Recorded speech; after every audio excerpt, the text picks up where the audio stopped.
Você só tem 4 horas para interromper ou até mesmo reverter um derrame. Nesta conversa vou te dizer exatamente como o seu cérebro tem uma regra de ouro. Nada é mais importante do que o tempo, quando um derrame acontece. Cada minuto é importante porque a cada minuto quase 2 milhões de neurônios morrem, e quando morrem, não voltam mais. Mas a boa notícia e o motivo pelo qual fiz este vídeo é que existe algo chamado janela de ouro. Janela de ouro significa exatamente essas primeiras 4 horas nas quais os médicos praticamente podem fazer milagres e interromper ou até mesmo reverter o dano. Mas para que isso possa ser feito no hospital, antes em casa, você precisa ter feito a sua parte corretamente. Eu sou um bom médico e por anos trabalhei com vocês na ala de cardiologia, cirurgia cardíaca e UTI. E quero te contar neste vídeo o que fazer nessas 4 horas, como identificar, como reagir, o que fazer e o que não fazer durante um AVC. No AVC, os neurônios do cérebro morrem porque os vasos sanguíneos apresentam algum problema. 8 em cada 10 casos. O AVC acontece por causa de uma obstrução, chamada de AVC isquêmico.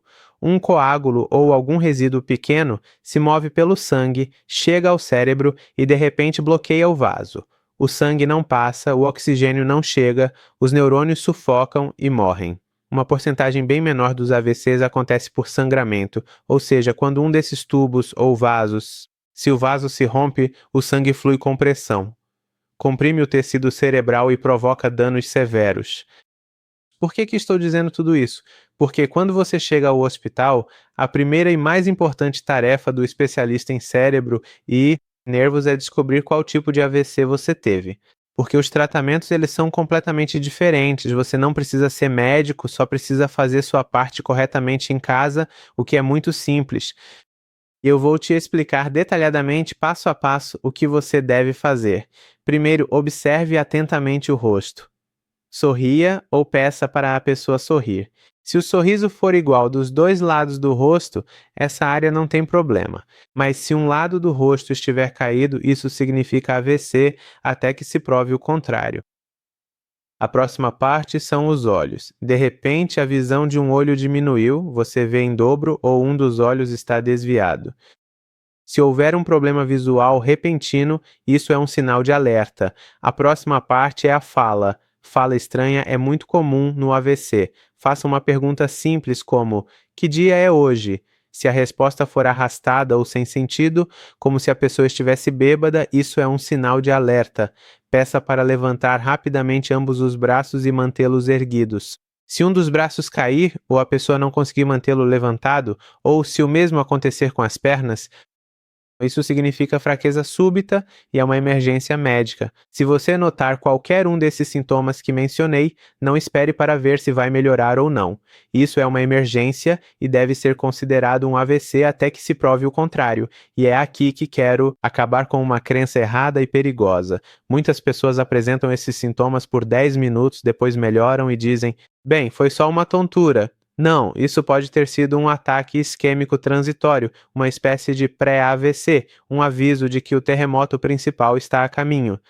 Então, se você tiver qualquer um desses sintomas, procure seu médico. Eu sempre digo isso. Um alarme falso é melhor do que as consequências terríveis de ignorar o problema. Mesmo que você ache que não é tão importante, é melhor procurar um médico.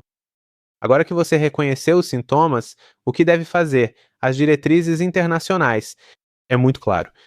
Primeiro, entre em contato com a emergência imediatamente, ou seja, assim que perceber, deve ligar para a emergência. Não tente ir de carro particular ou levar alguém, especialmente se a ambulância chegar rápido. Por quê? Porque os técnicos podem avisar o hospital e escolher o centro mais adequado. Eles avisam que há um paciente com AVC, preparam os medicamentos e até podem anunciar que tem um código de AVC. Muitas grandes cidades têm preparação especial para AVC, e isso é muito bom. Quando você chega e já avisaram antes, a tomografia já está pronta. O especialista está te esperando e esse tempo é vital. É justamente essa janela de ouro que salva sua vida. Há também um ponto importante: se puder, lembre-se exatamente da hora em que os sintomas começaram. Isso é muito importante, especialmente para a prescrição dos medicamentos que vão te dar. Agora, há coisas que você nunca deve fazer. Primeiro, não coma nem beba água. Não dê água ou comida para quem teve um AVC. Não diga tome um chá para se acalmar. Não faça isso. Muitos pacientes com AVC, eles perdem a capacidade de engolir e a água pode ir para os pulmões, causando pneumonia. Segundo, não abaixe a pressão arterial. Muitas vezes, durante um AVC, a pressão sobe muito e isso não é ruim. O corpo está se esforçando para que sangue suficiente chegue ao cérebro. Se você baixar a pressão de repente, o sangue não chega ao cérebro. Até mesmo os médicos preferem que a pressão do paciente fique em 180 ou 190 milímetros. Você também deve ter ouvido nas redes sociais que dizem para furar os dedos com uma agulha. Isso é uma superstição, não tem nenhuma base científica, dói, é perda de tempo e aumenta o risco de atraso no atendimento. Não faça isso. No começo eu disse sobre a janela de ouro de 4 horas. Por quê? Porque nesse período é possível interromper ou reverter a maior parte dos danos. Especialistas do mundo todo concordam que o melhor tratamento para o AVC isquêmico, ou seja, o AVC causado por obstrução, é um medicamento forte chamado trombolítico, que é administrado pela veia. Esse líquido pode dissolver o coágulo e desobstruir o vaso sanguíneo. Mas esse medicamento é tão forte que, se for administrado após 4 horas e meia, há risco de hemorragia grave. Pode ser até pior do que o próprio AVC, ou seja, se você chegar tarde, a janela de ouro se fecha e, infelizmente, a situação se agrava. Se você chegar a tempo, eles fazem uma tomografia para garantir que não há sangramento. Se não houver, aplicam esse medicamento e é possível que você saia do hospital quase sem sequelas e bem. Às vezes também depende do local e do tamanho do coágulo. Existe outro método avançado chamado trombectomia mecânica, que é feito a partir da virilha. Um tubo fino vai até o cérebro e remove o coágulo sugando-o para fora como um pequeno aspirador. Esse procedimento pode ser feito até algumas horas após o início do AVC. Mas o meu conselho de ouro é, se houver vários hospitais por perto, vá para aquele que tenha uma unidade de AVC ou um hospital grande, de preferência aqueles que têm tomografia computadorizada e médico de plantão. Hospitais pequenos podem acabar apenas fazendo você perder tempo. E mais uma coisa, o melhor AVC é aquele que nunca acontece. E um dado impressionante, pelo menos 8 em cada 10 AVCs podem ser prevenidos. Existem 4 hábitos que são as ações mais eficazes para a prevenção.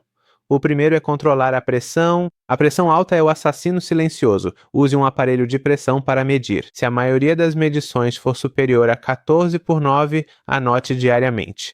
Após 5 ou 6 medições altas, consulte um médico para ajustar hábitos ou medicação. Isso é o mais vital. O segundo ponto são as arritmias, especialmente fibrilação atrial. Se você tem mais de 65 anos, verifique seu pulso, ou se você tem um relógio inteligente e ele indica que seu pulso está irregular, vá ao médico. Muitos coágulos vêm do coração e são evitáveis. O terceiro ponto é o colesterol e o açúcar. O mesmo conselho de sempre: menos farinha, menos alimentos processados, menos açúcar. Tudo isso reduz o risco de AVC. Aumenta o risco. Quarto ponto, movimente-se de 40 a 45 minutos por dia. Inclua exercícios tanto aeróbicos quanto de força. A ideia de que já estou velho demais é um mito antigo. Existe um exercício adequado para cada idade.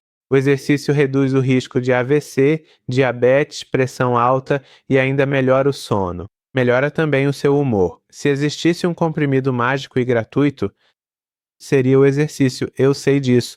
O AVC é assustador, mas o medo pode ser paralisante. Hoje te dei informações para você agir.